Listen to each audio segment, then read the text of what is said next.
दोस्तों, आज मैं आपको जो कहानी सुनाने जा रही हूँ, ये कहानी है सोने चांदी के लहंगों की नदी की। तो चलिए दोस्तों, देखते हैं आज की ये कहानी। एक गांव में शुमाइला नाम की एक लड़की अपने पापा और सौतेली माँ के साथ रहती थी। उसकी माँ के जाने के बाद उसकी सौतेली माँ उसे बिल्कुल भी पसंद नहीं करती थी।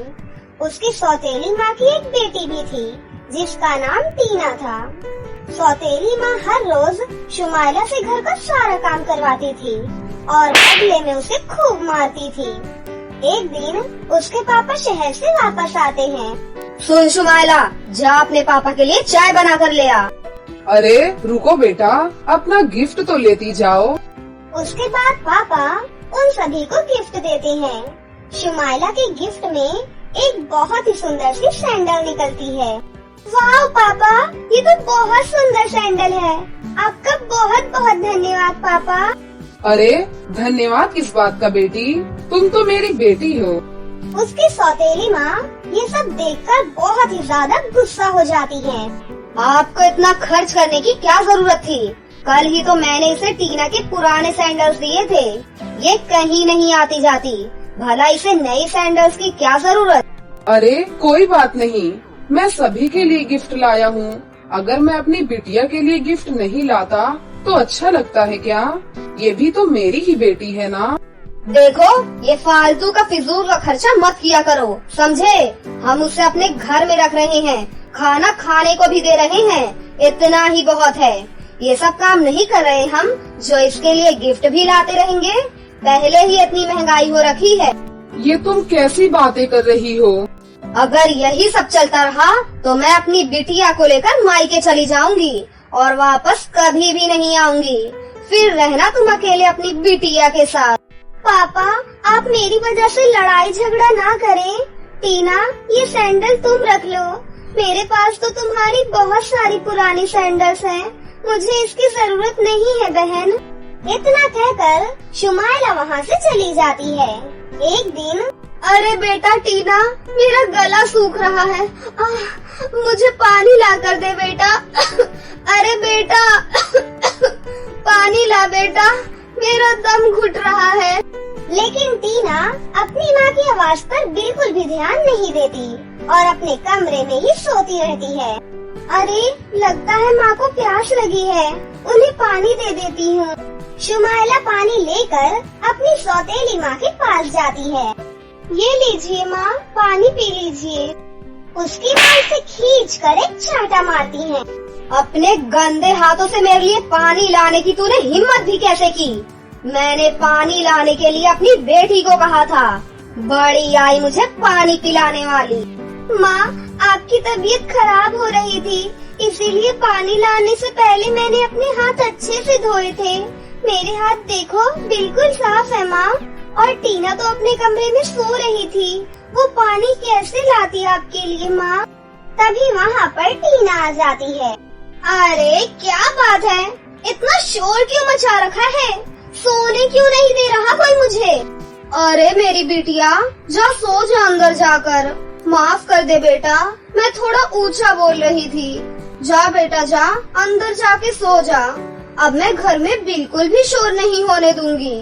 दरअसल ये काम चोर नालायक अपने गंदे हाथों से मेरे लिए पानी लेकर आई थी, इसीलिए मुझे थोड़ा गुस्सा आ गया था।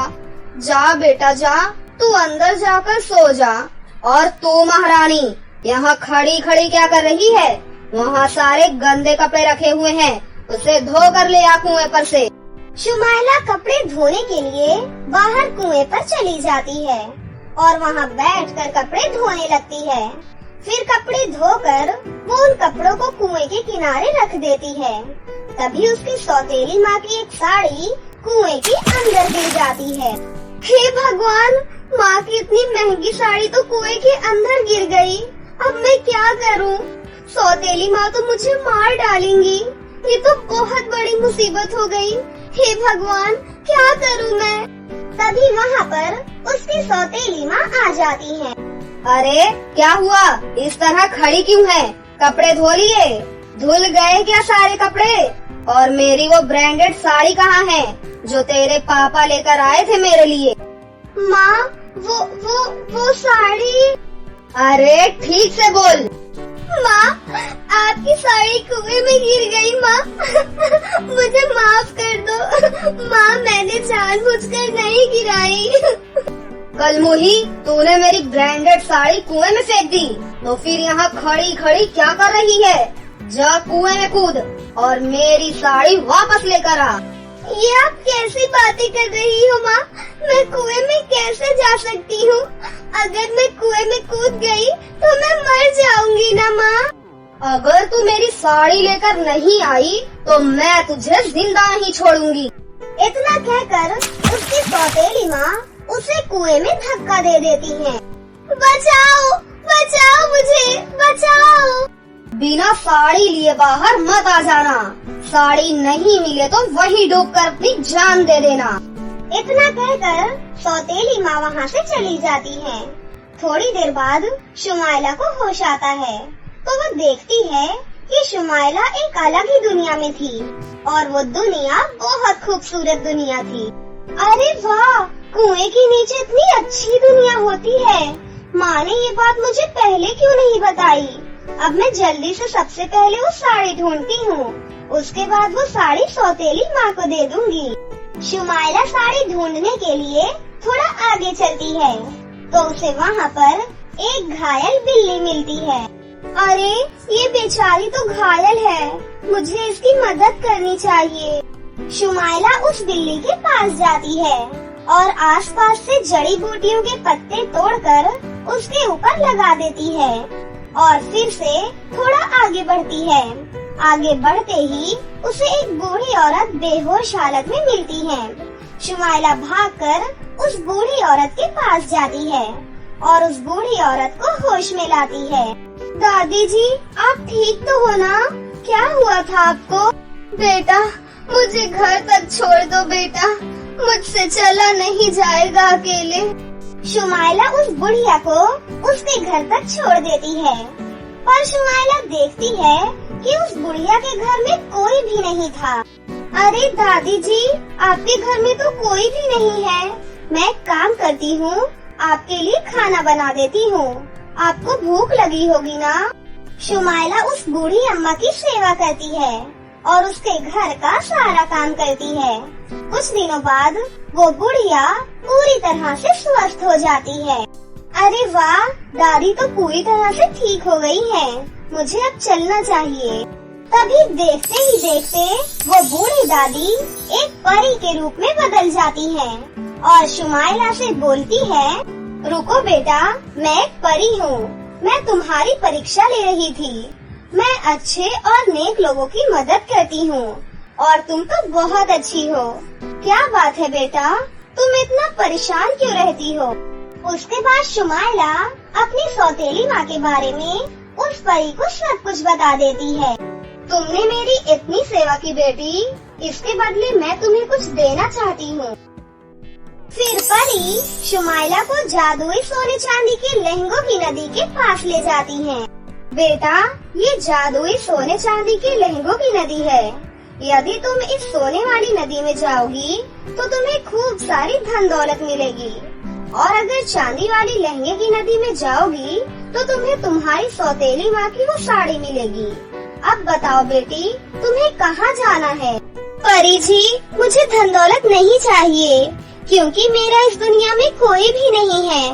मेरी सौतेली माँ और पापा ने मुझे अपने पास रखा हुआ है, मुझे रहने के लिए एक घर दिया है। माँ को वो साड़ी बहुत पसंद है परी जी, इसीलिए मुझे वो सिर्फ साड़ी दे दीजिए। मैं यहाँ पर सिर्फ वो साड़ी ही लेने आई हूँ। वाह बेटा, तुम बहुत ईमानदार लड़की हो। जाओ, चांदी वाली नदी में प्रवेश करो। शुमाइला चांदी के लहंगे वाली नदी के अंदर चली जाती है। वहाँ जाते ही शुमाइला बहुत ही ज्यादा खूबसूरत हो जाती है और उसके कपड़े जादुई सोने के कपड़ों में बदल जाते हैं और उसे खूब सारी धन दौलत भी मिलती है। बेटा, तुम बहुत ही ईमानदार लड़की हो, इसीलिए तुम यहाँ से बिल्कुल सही सलामत वापस जाओगी। उसके बाद परी अपनी जादुई छड़ी से शुमाइला को धन दौलत के साथ कुएं के ऊपर भेज देती हैं। शुमाइला खुशी खुशी अपनी सौतेली माँ के पास जाती है। सच सच बता लड़की, इतनी धन दौलत कहाँ से लेकर आ रही है तू? उसके बाद शुमाइला अपनी सौतेली माँ को वो सारी बातें बता देती है। अरे लड़की, तू तो बिल्कुल पागल है। जादुई सोने की नदी में तू क्यों नहीं गई? उस नदी में देख, अब हम जाएंगे। चल बेटा टीना, तुझे पता है ना, हमें बहुत सारी धन दौलत लेनी है। तू जल्दी से उस कुएं में जा और जादुई सोने के लहंगे वाली नदी में ही जाना सीधा। उसके बाद सौतेली माँ अपनी बेटी टीना को उस कुएं के अंदर धक्का दे देती है।